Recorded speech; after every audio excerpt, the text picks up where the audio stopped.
Bago tayo magsimula, paki-like naman ang ating video at mag-subscribe na rin kayo para palagi kayong updated sa mga istorya na gaya nito. Malaking tulong na po ito sa tulad naming mga content creator. Maraming salamat po.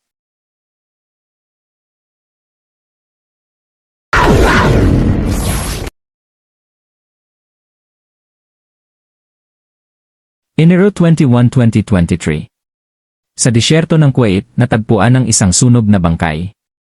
Maya-maya pa, kinilala ito bilang si Jollibee Ranara, isang 34 years old na OFW mula Las Piñas City, bansang Pilipinas.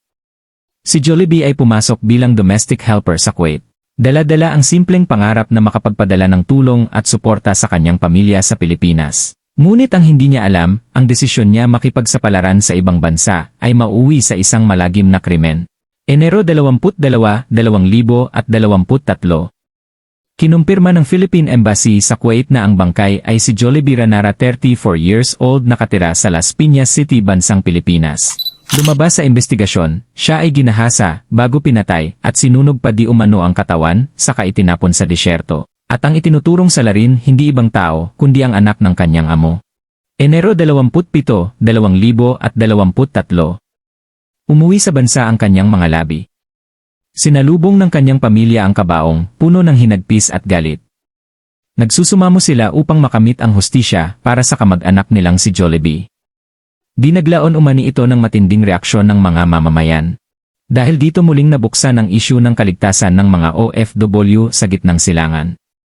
Hindi nagtagal, inaresto ang pangunahing suspect, ang binatilyong anak ng employer ni Jollibee. Kinasuhan siya at nilitis sa korte ng Kuwait. Pebrero 21, 2024. Matapos ang paglilitis, guilty ang hatol ng hukuman laban sa suspect na si Turki Aid Al-Azmi, 17 years old. Sinentensyahan siya ng 15 taong pagkakulong para sa murder at 1 taon para sa pagmamaneho ng walang lisensya. Isang parusa na para sa ilan ay kulang pa sa bigat ng nagawa niyang karumal-dumal na krimen. Ngunit gaano man kahaba ang sentensya, hinding-hindi na maibabalik ang nawalang buhay ni Jollibee Ranara.